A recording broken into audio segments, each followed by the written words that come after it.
بیٹا جب کاروبار میں آتا ہے تو اس کی حیثیت متعین ہو، اس کی حیثیت متعین ہو، اس کی حیثیت متعین ہو۔ آیا وہ ملازم کی حیثیت سے ہے یا وہ حصے دار کی حیثیت سے ہے؟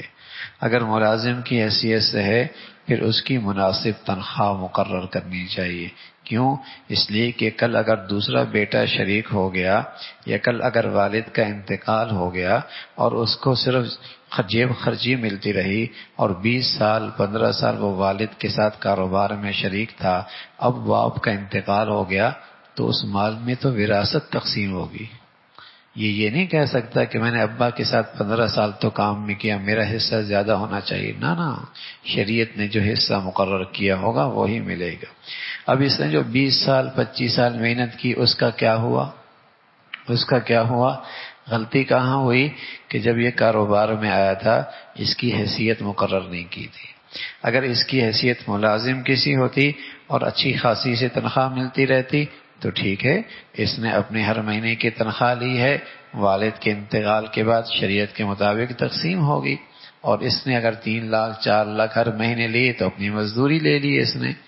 اور اگر باپ نے اس کو حصے دار بنا دیا، ایک حصے میں یا آدھے میں یا نصف میں یا تہائی میں حصے دار بنا دیا تو ٹھیک ہے، اس کی محنت کی مزدوری مل گئی۔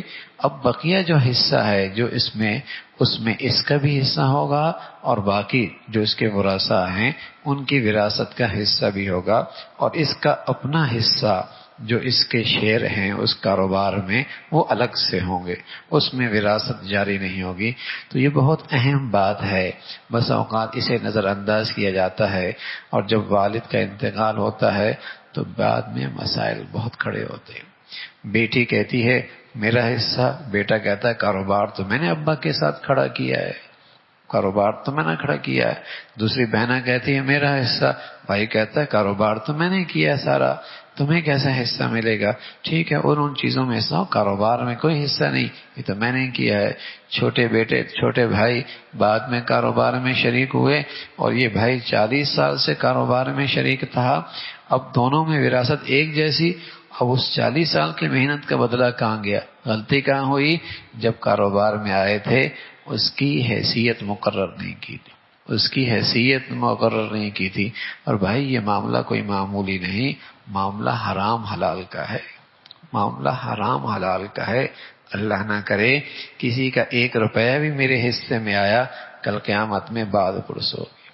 کسی کی تھوڑی سی حصہ کیفیت مال کی حیثیت بھی میرے پاس آئی جو میرا حق نہیں ہے، کل قیامت میں اس کا بدلہ چکانا پڑے گا، اور وہاں بدلہ چکانا پیسوں سے، درہم سے، دنانیر سے نہیں ہوگا بھائی، وہاں تو ویسی آدمی دائیں بائیں دیکھ رہا ہوگا کوئی ایک نیکی مل جائے اور معاملہ وہاں چکانے کا پڑ جائے، نیکیاں دینی پڑیں، بڑے گھاٹے کا سودا ہے، بڑے گھاٹے کا سودا ہے۔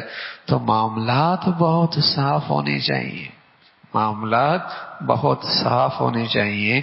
تو بیٹی کی کاروبار میں کیا حیثیت ہے وہ طے ہونی چاہیے۔